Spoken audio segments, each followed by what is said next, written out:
I ask no favor for my sex. All I ask of our brethren is that they take their feet off our necks.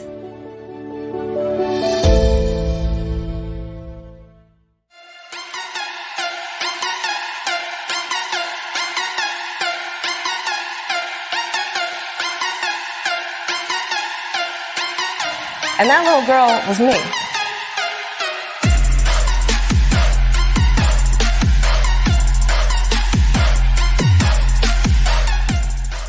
You know, this my little thing. Okay. If you should ask for custody if the child is in danger and she's not fit to be a mother, right? And you have direct proof to verify that. Do not use a child as a pawn.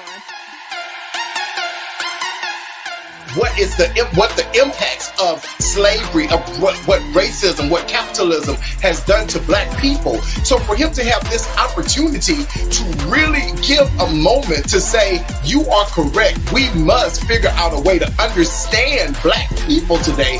Instead, he laughed at him and made it a novelty and said, you really drank the Kool-Aid. So Yeah. This is also about men trying to control the sexual desires and activities of their daughters because they want them to grow up to be a certain kind of woman. They want them to be domestic, they want them to be docile, they want them to be subservient, and they want them to be submissive, right? And so that is not, when you get a woman, that's a wild woman rising, you don't know what to do with her because she is not living out your narrative and you're not able to control her. Well, let's be clear. I always tell people we have to be real mindful of the Hispanic culture because Hispanics come from different places. Two demographics of Hispanics that vote Republican. Pretty sure the Hispanic coalition in Florida that he's meeting with is predominantly Cuban and Venezuelan because those.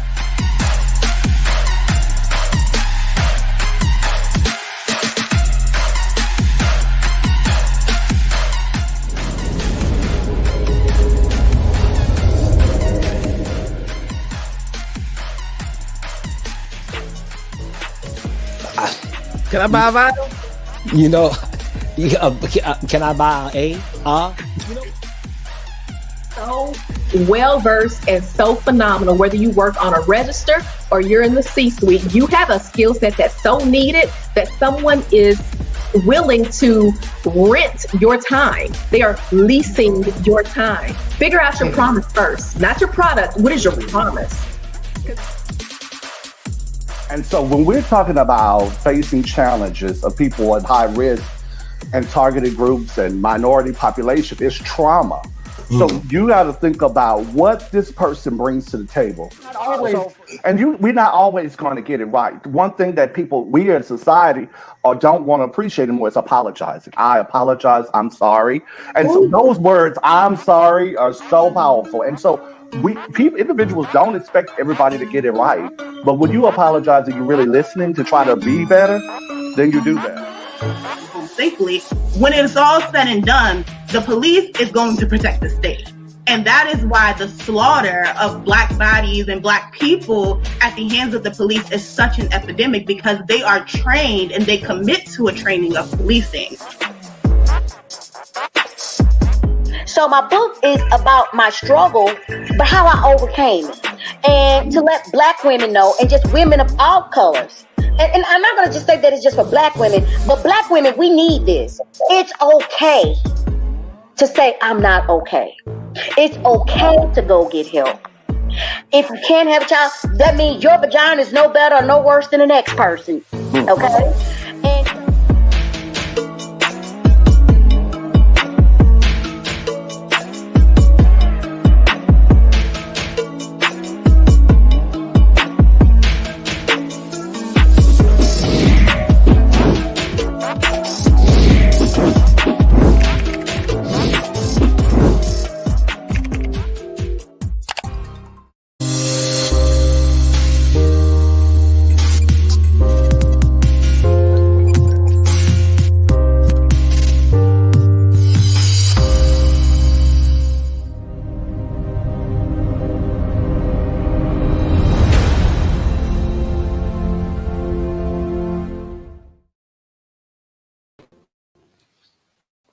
Hello, hello, hello. It is Truth to Power Uncut. And tonight I'm going solo dolo. This is your boy, your friend, your brother, your pal, Wendell King the second, because Junior is just late, ghetto, and ratchet. And it was a part of that ownership thing that I'm just not with. So I'd rather be known as number two than a Junior burger. I want to thank you all for joining in to Truth to Power. We're here every Tuesday and Thursday at 7 o'clock p.m. Central Standard Time. Make sure you like, share, and like, because we're going to do what? Bring it to you hot and hot as fire every week and uncut, no matter what. You can check us out on Instagram, Twitter, YouTube, and of course, Facebook.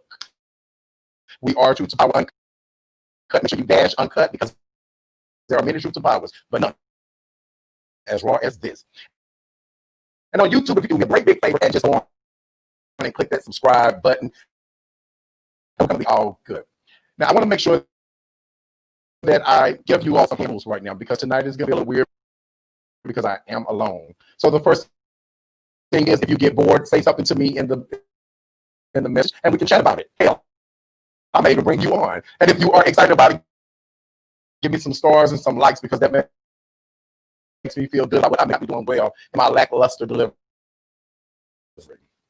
So right in, we are going to do some hot topics. This has been one of those kind of not so hot weeks, because we've definitely been dealing with. I'm going to be right back. There's something going on. I'll be right back.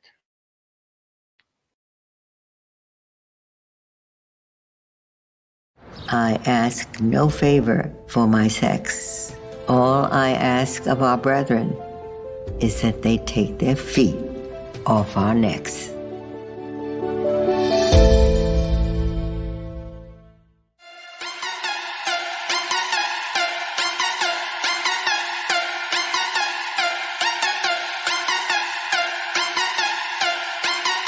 And that little girl was me.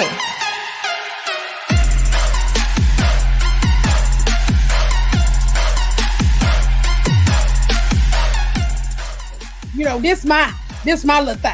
Okay. If you should ask for custody if the child is in danger and she's not fit to be a mother, right? And you have direct proof to verify that.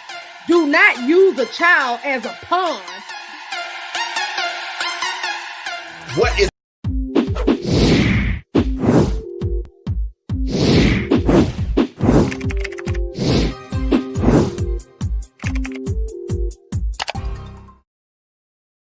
Okay, so I'm back. I don't really know what was going on or what is still going on, but what I can tell you is that I'm going to go on and we're going to get to the end of this. So we're going to jump right into hot topics again. I apologize for us having these little technical issues. I can't control when my Wi-Fi becomes Wi-Fi. It's in and out. I mean, it just is what it is. I'm controlled by the Chinese, like the Chinese virus, but away from that. So the first thing we're going to talk about is the Fresh Prince of Bel-Air. Y'all know who that is. That's my boy Will Smith, and he had a great issue with Janet. But we're going to jump into it, and then we're going to come back and unpack it. So let's take a look at it.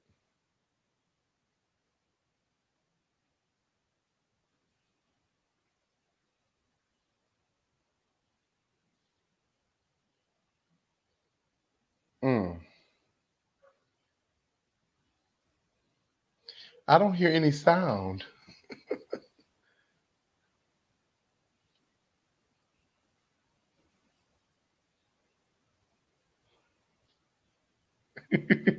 Okay, I guess we're having some technical difficulties with that, but I'll wait on the producer to let me know when that's ready. I was okay. 21 years old. Yeah. You I know. I know. Everything was a threat to me. Why was I a threat? Not you, the world. I was so driven by fear and jokes and comedy and all of that. Yeah, you were live. You were live. But what you didn't realize either, that I was going through a lot at home. Mm-hmm. Right. You didn't know. You guys didn't know. Very abusive marriage. I have children. Yeah. I've been divorced and with a second marriage, and I can see now the level of pain and the level of struggle that it was for you just to show up every day. And then. But you took all that away from me with your words. You know, words can kill. I lost everything, reputation, everything. And I understand you were able to move forward, but you know those words, calling a Black woman difficult in Hollywood is the kiss of death. It's the kiss of death, and it's hard enough being a dark-skinned Black woman in this business. But I felt it was necessary for us to finally move forward. Yeah. And I'm sorry that I have blasted you to pieces. No, it is so. First of all, thank you for sharing that with me. Like, I didn't know that when I look back now. It's, you know, it's obvious that you were having a hard time, and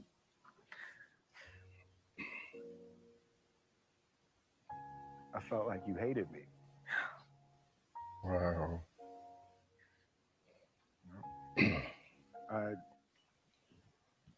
I could not do a 30-year celebration of this show and not celebrate you. Celebrate your contribution to this show, celebrate your contribution to my life, you know, and Can hear you. Wow. How beautiful. You, before I really get dirty with it, I just want to start off talking about the beauty of healing and for people to heal for themselves.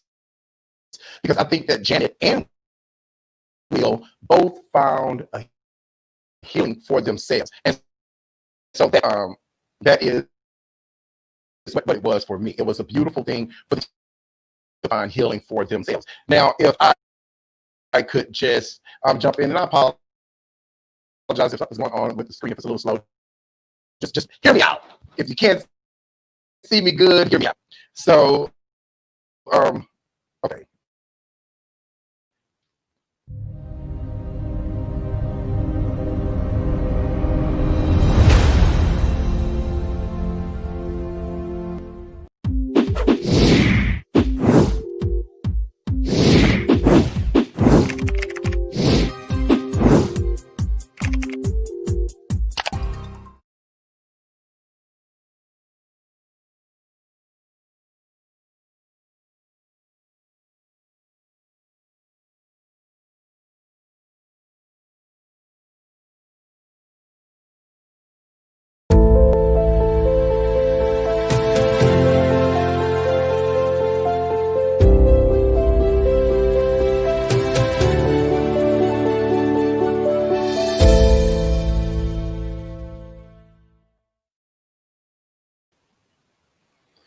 Okay, we're back for the last time, guys. I'm There's gonna a glitch. Try again in a few seconds. Okay, if everything is clear now, I apologize. We're having some major issues. I don't really know what is going on, but I do want to unpack this because it is a lot of beauty and healing, a lot of beauty and healing for ourselves. So I think that it was great. But the weird part for me is that her son is now 31 years old, and it's the 30th anniversary for the show. That means that this feud has gone on for pretty much every year of her child's life. So each year that her child has been in existence represents a lost year of her career and her relationship with Will. Now, I don't want to be negative because I think it's beautiful that they both found a place to actually come together and see eye to eye, you might say, on the situation as a whole. But one thing that stuck out for me is when she said, "You do not want to attach difficult to a Black woman, especially a darker skinned Black woman." Two sides of that for me. One side is I wholeheartedly agree with her. I think that what he did was an injustice, and I loved how she held him accountable the entire time. She refused to let him off the hook because of his age. She did not let him go free because he was saying, well, I was a child. No, Negro. You were 21 years old. You were a millionaire already. You had a very successful career, although you owed $2.2 million in taxes. But you were intelligent enough to know better than attacking a woman, and you have a mother, right? But the side that I think that Janet never took responsibility for, and people may differ in opinion with me on this, but hear me out. Where she lacked for me is that within that 30-year space, she spent the entire 30 years being a difficult Black woman through social media. She attacked him and antagonized him, and he never even responded. He never responded to anything. Even if you look at that clip all the way through, he actually went on to tell her he never even looked at her videos. He would always be told about them. So she was actually illustrating all of the things that she felt he had said about her incorrectly. She was actually making it come to life while he was simply ignoring her and moving forward with his life and his career. So there are so many different ways of seeing this, but the way I choose to see it is we in our everyday lives have to understand that once we go through these types of situations that may have been difficult, may have been tragic in some moments, we have to get over it for ourselves to find a different route to get our careers back. I think it's very easy to blame him for her career being snatched, but it would be a lot harder, but it probably would have paid off better had she not taken to social media as much as she did over the last 30 years, antagonizing and attacking him, but rather showing that she is better than him. She overcame those situations that they had on their show because they were all petty. And even in the dynamic of their relationship sitting there, she was very cavalier, arrogant, right? She several times said how she had this amazing career, which I agree. She did have an awesome career on Broadway. But over and over and over again, she made it about her, and she never accepted him in the equation, whereas he completely accepted all of his fault, but he just simply acknowledged what he was going through, and she never heard him. And I think that the big moment for me with Will, because I was almost a Will Smith hater because of her, but the big moment for him, for me, was the fact that he didn't fight her on it. He gave her that full moment, and he disregarded his own feelings, his own emotions, and what he was dealing with in his 21-year-old life during that time of having all of this fame at one time. He even talked about the fact that his father was abusive and how his father beat on his mother. His father beat on him, and he said how he told jokes to get around. And she just totally ignored it. And she said, did you think about my family? What did you think about his family? So I think healing is all about us. We have to heal for ourselves, because that was a great example of how Will Smith had to heal for himself, and at the same time, he had to participate in her healing, whereas she refused to participate in his healing, but she demanded that he was a part of hers. But long story short, I'm glad they got through it. I'm glad they fixed it. I hate that she wasn't able to be actually on the HBO special that they produced. It's sad that she wasn't able to actually be on it, but at least he shared in it, and I'm almost 100% certain that Miss Mama got some restitution. Okay, so let's move on to something brighter. Biden's cabinet picks. And we're not showing no videos because it seems like when we show a video, I get knocked up out of here.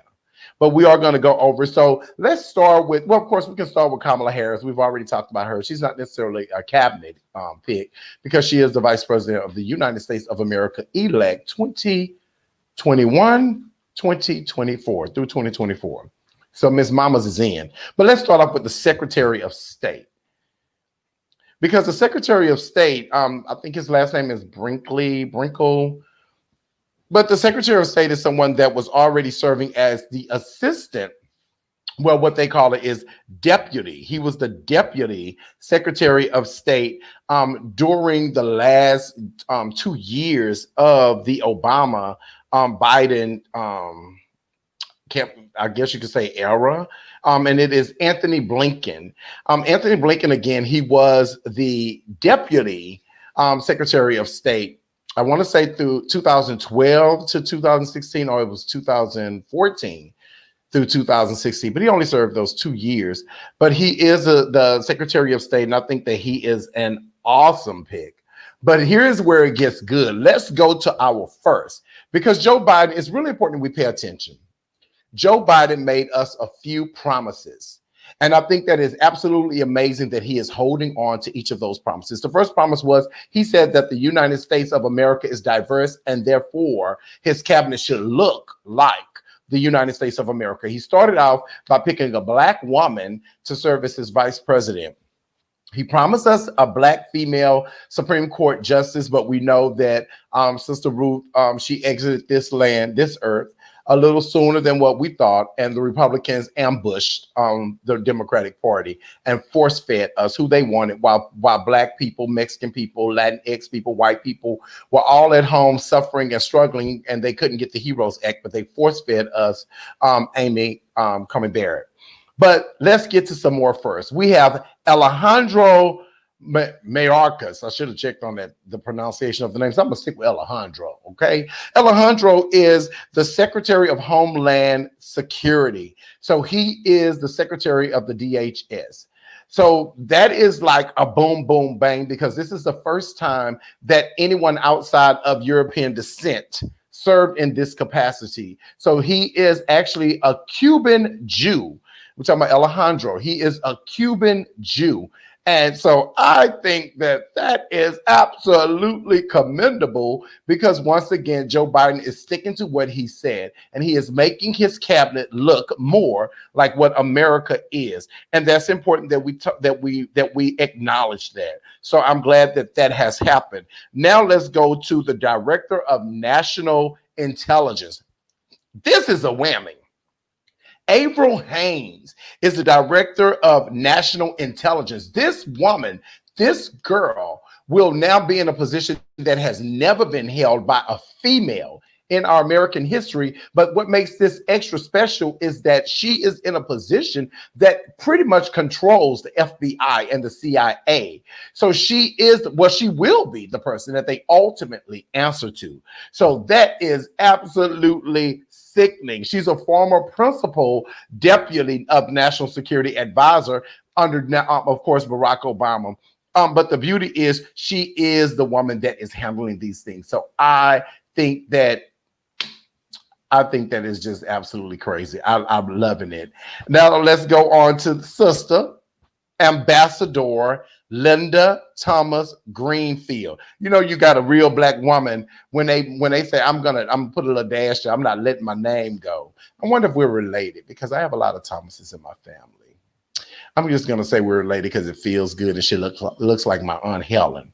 But this sister is somebody to really watch, because Linda Thomas Greenfield will be the United Nations ambassador. She will be the connection, the voice of the United States government when it comes to all things dealing with the United Nations. So that is incredible within itself. But here where she gets where she becomes an extra bad chick. For 35 years, she worked in she had a diplomatic career in the United States Foreign Services, spanning 4 continents. So not only is she the first Black female to hold this seat, but she comes with receipts that span over 35 years. She's also been Assistant Secretary for the Bureau of African Affairs in the Obama administration. So of course we see a lot of Obama administration. Now that's another story on how I feel about that, because I wasn't necessarily this huge fan of the Obama administration, but that's all right. Now we're going to go to Jake Sullivan. He's the National Security Advisor nominee. He is the National Security Advisor nominee. Now, Jake, what makes him so unique is he's only 34 years old. or he may be 35 years old, but he's young for that position. He's very young, but he also has some great receipts. He was the national security advisor for Joe Biden when he was vice president of the United States. He's also served as the deputy chief of staff for Hillary Clinton. And so he is definitely a great national security advisor candidate. And then we have your boy, my boy, John Kerry, which was a former Secretary of State. He was a former Secretary of State, but now he is here to sit and run up on you all as the special presidential envoy for climate. Now, what makes this unique is that John Kerry, when he was Secretary of State, he really fought for all of the most of the deals that we have dealing with climate control. And we know that climate control has been one of the greater issues that we have in the United States government. So that is what makes him extra special for me, definitely. Now, we know that there are some others that are to come, but they haven't been announced yet. We have several seats that haven't been announced. We have the Secretary of Education. I guess we don't have her. We don't have one person, but it would have been great to have her. I forgot her name, but he did name a Treasury Secretary, and it is a female also, and she is also the first female to sit in that seat. But look her up, and I apologize that I don't have that information in front of me because he just named her today, and I guess we were already prepared for these names. But he did nominate someone, and she is a far lefty, and we know that she's in the seat that they ultimately wanted for Elizabeth Warren. That's who a lot of the progressive sides of the Democratic Party, they wanted Elizabeth Warren. But Elizabeth Warren tweeted out yesterday and said that he could not have made a better choice in this matter. And what that reminds me of is how we sit in front of the television watching it, and we try and make judgments and calls, but those people already have discussed these things. They're already on one accord. Elizabeth was not blindsided. She knew that this one was coming because there's probably something else that she wants, or maybe she wants to stay in the Senate because we need Democratic senators. So it's a lot of different things, ways that could have gone. So the next thing I want to talk about is Sister Nancy Pelosi and the Heroes Update, the Heroes Act. Now, we know that May 15, 2020 is when the House of Representatives voted on the $3.3 trillion to go out. They sent it to Mitch McConnell. Moscow Mitch left it on his desk for 3 months. And then in August, right before the unemployment stimulus ran out, is when he decided to drop it on the floor, and they couldn't come up with any agreements.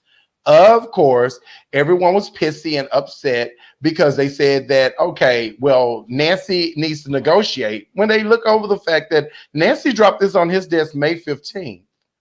They had 3 months to negotiate. He chose not to negotiate, but we're not talking about the past. Update.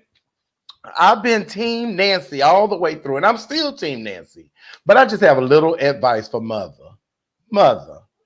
You dropped down to 2.2 trillion. They were at 500 billion when they started. They went up to 1 trillion, then 1.2 trillion. Now they're at 1.9 trillion. I understand that you are not getting everything that we ultimately need as far as the American economy and American families. I get it. But the beauty that you're not getting is that we have Joe Biden that will be sworn in January 20th, 2021 at 1 o'clock p.m. no matter what. Go on and take this deal, sis, because there are people really starving out there. The lines are getting longer and longer and longer, and it's not for COVID testing. It is for food. There are people crying, begging people to help them out to put food on their tables. You have an opportunity to help them out, even right now, though it's not as much as they deserve. And Mitch McConnell was very dirty with how he did it, but you can still win because they went up to 1.9 trillion, starting at 500 billion. And then you're going to have a president that can write an executive order January 20th to take up whatever is left. So come on, sis. And I'm on your side. I get it. You're looking at the whole picture, and people are trying to grab the edited areas that makes them feel comfortable. I get it. But it is time for you to go on, make the deal, and move forward. So that's enough of that. Come on, Nancy. Love you to death, boo. But it's time to make something pop. The next thing is the black impact of the Black Male Coalition on the 2020 election.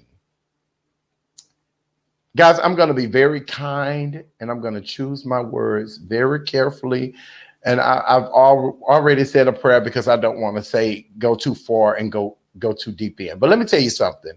I am so sick of cuddling toxic masculinity coming from Black men. For you to go from 13% to 16% is bad, but for you to ever even make it to 13% is still disgusting in 2016. This is a man that built his entire campaign giving Black and brown people his ass to kiss. This is a guy that have told y'all that systemic racism does not exist. At least he has never witnessed it. It's what he said. These are his words. This is the man that put $1 million on the back of the Central Five boys, 4 Black boys and 1 Latinx child that were 14 and 15 years old. He put $1 million bounty begging for people to produce any type of information that can land these kids in jail. This is a man that in 1975 paid over $5 million out of pocket, like literally, to stop cases from going because he didn't want to allow Black people to live in his projects, in his apartment buildings. This is a man that literally told us that Kamala will never be vice president because of, come on with it, her sex. This is bananas that Black men found the need to vote for him for any reason. So one might say, well, they're looking at the economic value of a Donald Trump. I don't know many Black men that are in the 1% of the 1% of the United States government economic value. So stop lying to yourselves. Stop making yourself feel good in conversations knowing that you are not that guy. And stop saying, well, Joe Biden wants to raise taxes. Yeah, he wants to raise the taxes of people making $400,000 or more. I'm waiting on you to tell me that you're making $400 million or more. This is a problem. So anecdotally, we know that it makes no sense, right? We know that it makes no sense, but we have to even go beyond that. It makes no sense if you care about Black people, if you care about other people that are impacted by this man, if you care about social injustices. This is the man that it took 2 weeks for him to say George Floyd's name as he was still saying that those officers were good officers and they should be looked at closer. This is the man that could not say Breonna Taylor's police officers killed her. How are we having a conversation about a Black male coalition? So what was Puff Daddy talking about when he said he was creating a Black party? Who are we voting for? We're 12.7% of the population. What are we going to win, Puff Daddy? You're stupid. You are so stuck in your incubator that you have created around yourself, your bubble, that you are so completely disconnected from reality.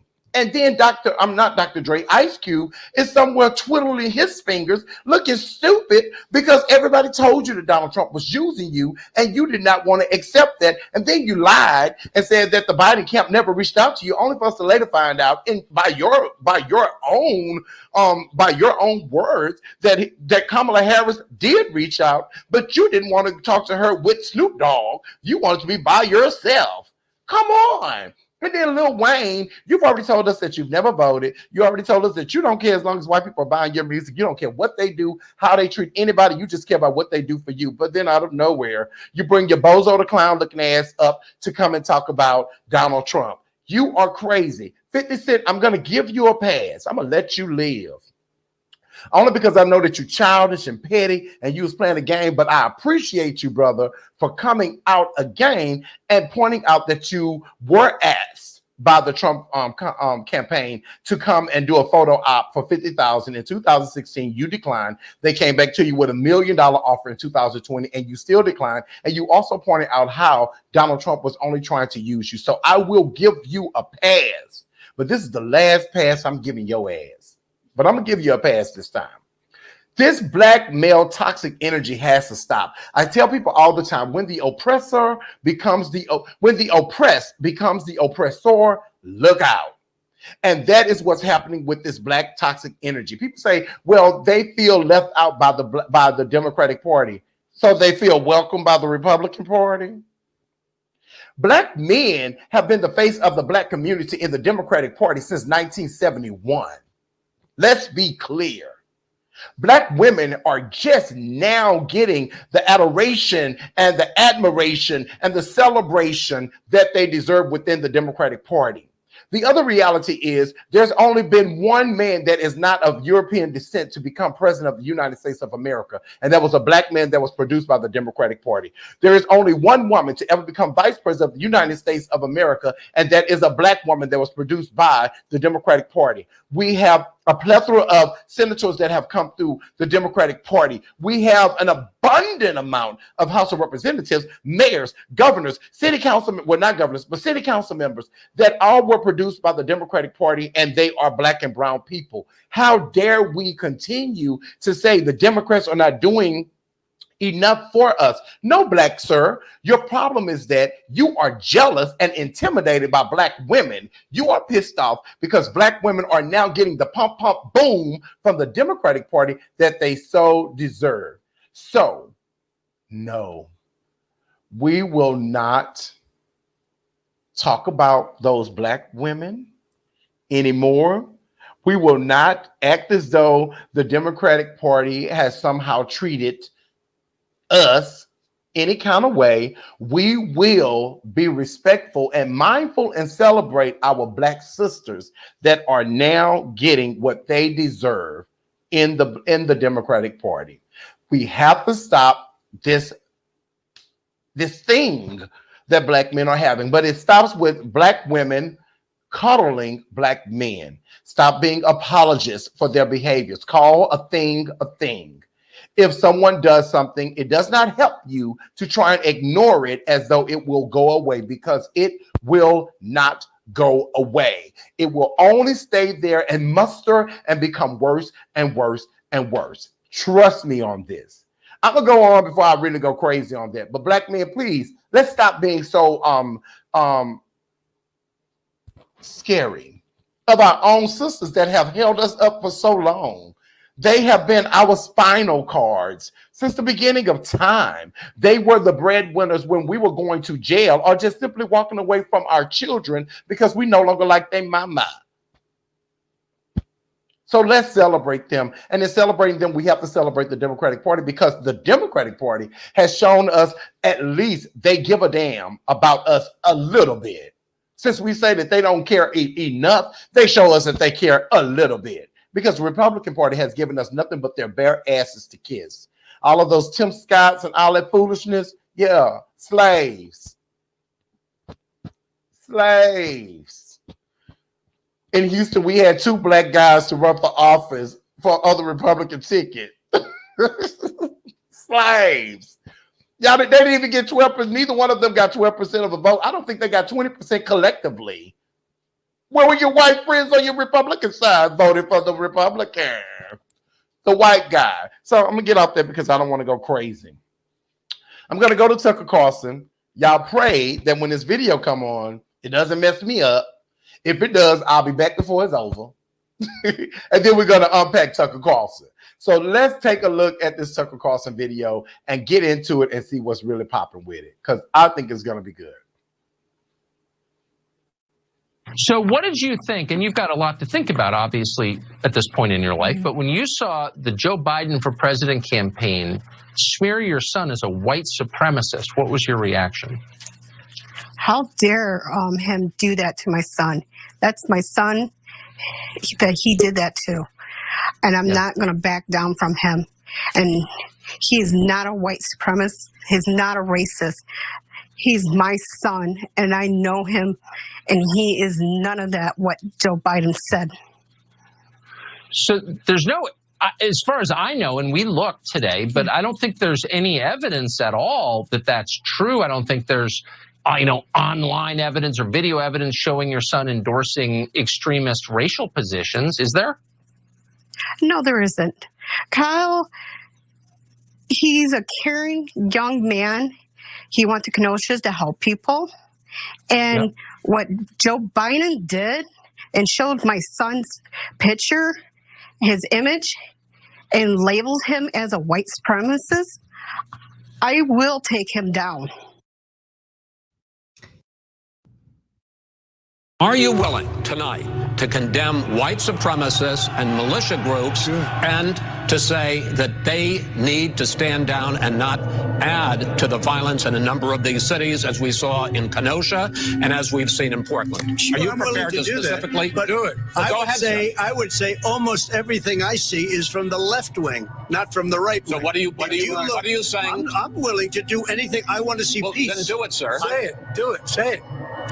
Do you want to call him?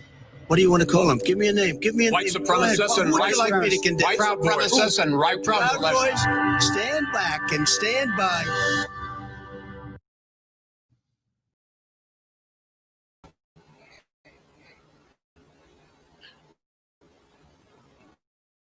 Okay, so that was a lot, right?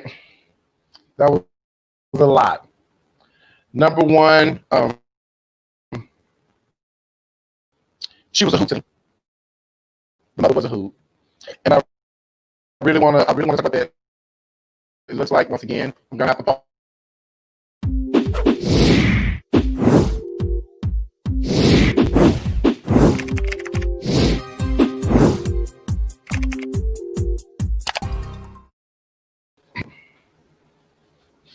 Okay, we're not showing no more videos tonight.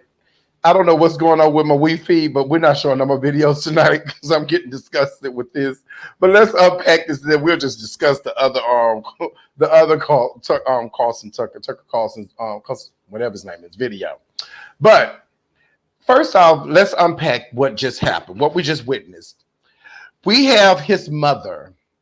And I want to mention that the advertisement doesn't call her son a racist. It says militia group. It never, ever pointed him out as a racist. It definitely said militia group. But let's unpack what happened with this trailer trash mama. She drove her 17-year-old son from Illinois to Wisconsin with weaponry, right, with weapons, to go out and be a vigilante, to be a street cop, right? This is what happened. Like, his mother drove him from Illinois to Wisconsin with weapons to go and be a vigilante and to stop the protesters, right? Let's be clear. Let's call a thing a thing. And then she have the audacity to be gagged when they say militia.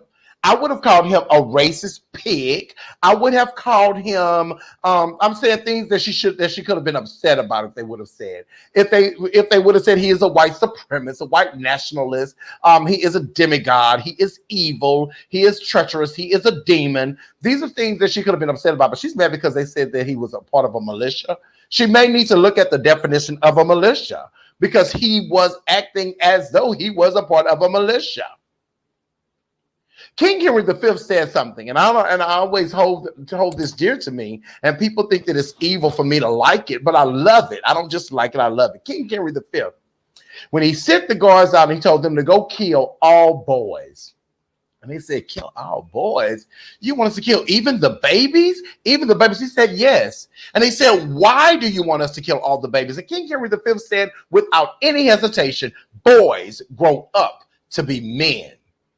This kid has been fed this anger, this evilness for so long that he has grown up to be that man that is of the cancer of our society. And his mother showed us how she was no more than an enabler of his lackluster life that he has already thrown away. I don't care how many millions they raised. I don't care how much they gave to get him out of jail. Trust me, his life as he once knew it is gone. He's trending right now because you have white racist pigs that want to support him because they think it's cute what he did, but they will lose the trend and he will have to go back to the life that he ultimately does not want to live. So his mother and his 15 minutes of fame that was based off of the lost lives of two men that were not black Americans, but they were out there fighting and standing with black people for black injustices. So it is our job. It is our duty. It is our conviction to make sure that we challenge all of the social norms that are saying that this can be normalized, what he did, because he was out there to hurt Black people, and he ended up hurting two people of other races that were simply trying to help the Black race. So it is important that we see that and call a thing, because this is not okay. And Tucker Carlson, he's so wishy-washy and up and down, right? Because right now he's anti-Trump. He's anti most things Trump related. He attacked his attorney. Well, they're saying that the woman is not the attorney now, but he gave her the opportunity to come on the show to show any evidence of voter suppression or illegal votes, and she couldn't do it. He said that he begged her so she could have the whole hour if she liked, but she has to produce receipts. And she got pissed off because they challenged her, like, "Oh, girl, are you lying?" And he said that then she came back and said, "Please stop contacting me." So he's wishy-washy because right now I can see a separation. But Tucker Carlson allowing these types of things on his show, like this kid's mom, is a very dirty stain in the fibers of the United States government. And that's something that we really have to watch. We really have to do better with what we allow to enter into our spaces. And your show is your space, Tucker Carlson. That is your space. And so you have to be very careful of that. So the whole Kyle Rittenhouse story is sad because he is a 17-year-old kid that took 2 lives. So I don't really know where his life will go from here, but I do fear where it will go because his life will never be the same after taking 2 innocent lives that were out doing something that is good. But I know that his mom is a vicious enabler, and Tucker Carlson is also an enabler for allowing it on his show. So I think that that is just something that we really have to know. We really have to talk about that. And then another thing to think about when you're looking at the Fox News whole movement where they stood against Donald Trump, he started viciously attacking them. And what happened? They started losing viewers. And so they're now going to Newsmax and One America News. So somebody said, I want to say it was Mitch McConnell. It was Mitch McConnell that said that elections have consequences, right?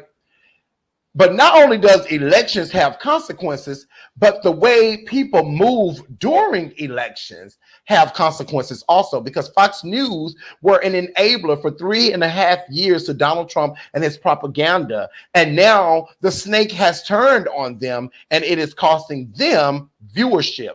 And now Donald Trump is also threatening, well, he's laughing, but I believe he's going to do it. He said he's going to create a news station also to compete with Fox News, because Fox News is the only major network news that is dedicated to the Republican Party. So he wants to challenge them. So not only are they losing viewers, but he wants to snatch even more away. And that's what you get, because as Mitch McConnell said, elections have consequences. And so people that run with the wrong team, you will have to deal with backlash also. And it just is what it is. And that leads us to the last thing of the night, and that is Squattergate. I like our producer, Dr. Goodluck, came up with Squattergate, and I thought that was just the most funny thing. Like, Squattergate is hilarious to me. But Squattergate is his squad of attorneys, the squad, right? We got Rudy Giuliani leading the way, leading the pack, and he charges $20,000 a day is what he is charging. $20,000 a day to make a complete ass out of himself and Donald Trump and make a mockery of this whole entire election, right?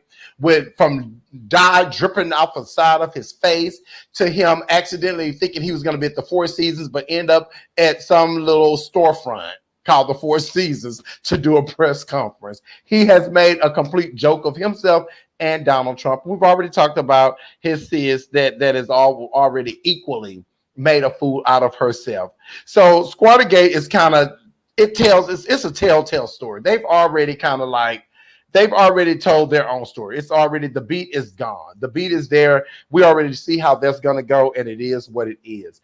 So Squattergate pretty much is those attorneys that have come together filing all of these lawsuits. Right now, there are 36 lawsuits that they filed. 6 are still awaiting their date. 30 have already been dropped, and 30 out of 30 were all dropped by Republican judges 5 of those federal judges were judges that Donald Trump appointed. My favorite of the 5 was Pennsylvania judge, where he said that this is no more than tampering with the United States intelligence. And he wasn't talking about the CIA. He was talking about the common sense of the everyday man. And he was not here for it. And I was here for him because I love the fact that he held them to the fire, because that's what we have to do. That's exactly what we have to do. So where we're at right now, as far as hot topics, is old topics that are just now being topped, right? We're looking at old topics that are simply just coming back around, and we're now looking at the ending of it. We know that in Georgia, they're about to vote, count for the second time in 1 week. This is going to be the 4th time overall that they've counted. It's going to be the same outcome. But we have to keep all of our eyes on Georgia still, because if we want Ossoff and Rev to win, we have to make sure that we're trying to get the vote out as much as possible. We have to keep our knees on their necks to ensure that we are going to get them in office, because this is even greater. Because if we want Joe Biden to be able to have the ability to do what he's promised to do in those 4 years, which is to make America look like what it should look like through government, right? As the people that serve in America, who pay taxes in America, we have to give him a Senate that can do that. There are already 50 Republican senators and 48 Democratic senators. So we need that 50, those 2 seats, to make it 50-50, because the vice president at the time, whoever that is, and in this case, it will be Kamala Harris, will have to serve as the tiebreaker. So that gives the Democratic Party back the power.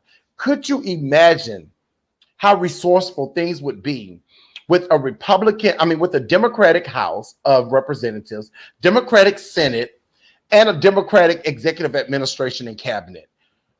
We can get so much done. Joe Biden has proven himself as America's president, because that's ultimately how he got elected in. Right now, he's at 6 million votes ahead, almost at 7. But I love to remind people that right now we're at over 8 million Republicans that voted for Donald Trump in 2016, voted for Joe Biden in 2020. Therefore, one could easily say that if those 8 million had voted for Donald Trump, Joe Biden would not be president right now.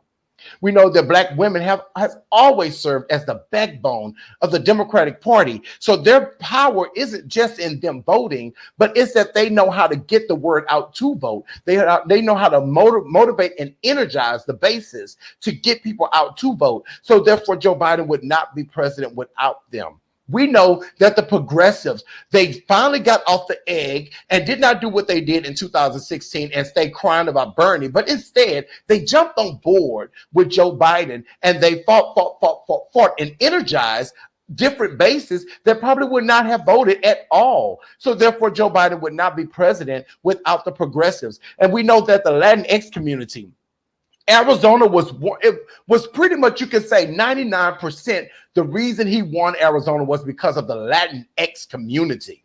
Had that not happened, 75% of Hispanic women voted for Joe Biden in Arizona. Like, you cannot get around the fact that he would not be president had it not been for the Latinx community.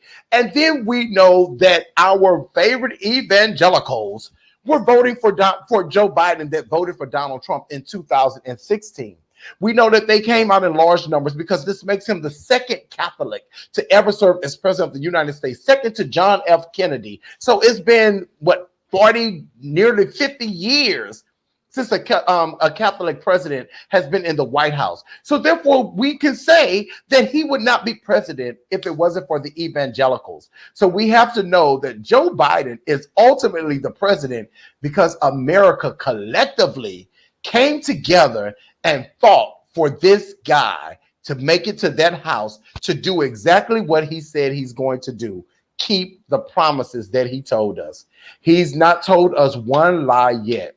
So my prayer tonight, if you take nothing else from this very probably not so great hot topics in some of your opinions, if you're tired of putting up with me by myself, and I wasn't prepared to do it by myself, but hey, the show must and will go on. But the one thing that I would beg that you take away from this is understanding that we are so much greater together.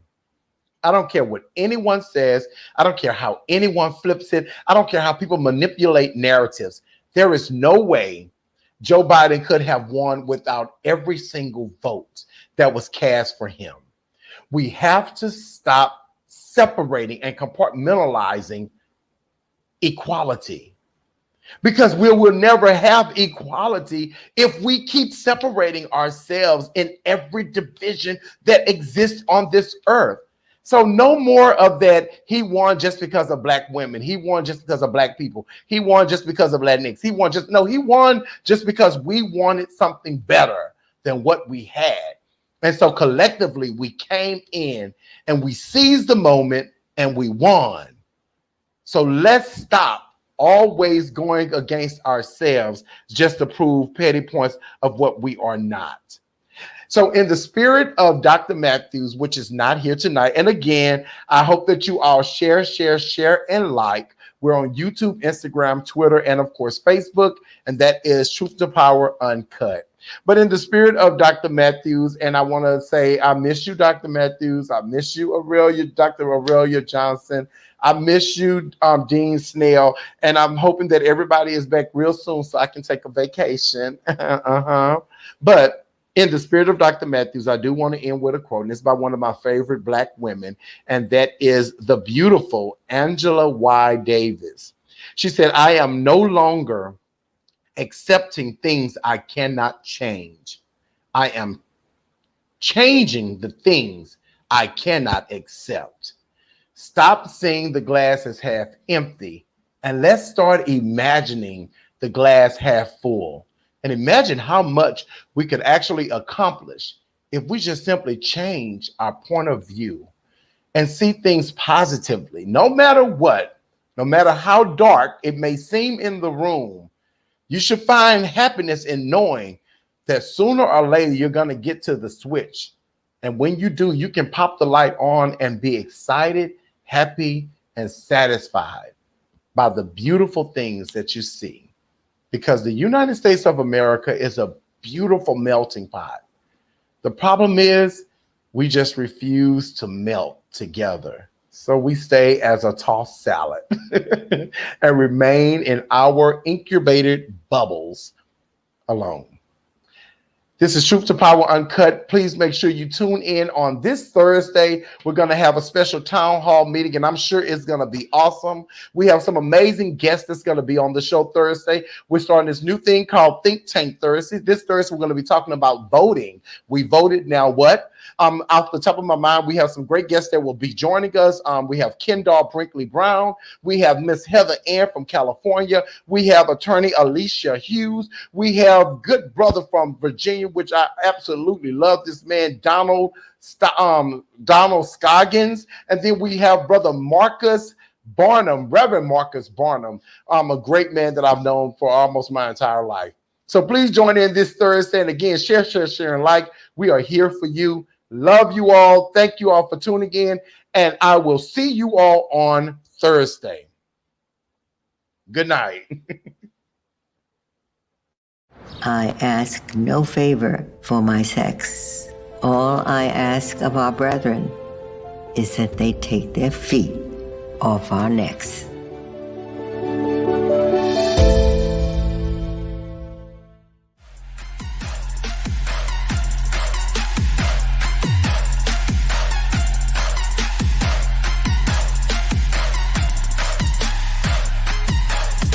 And that little girl was me.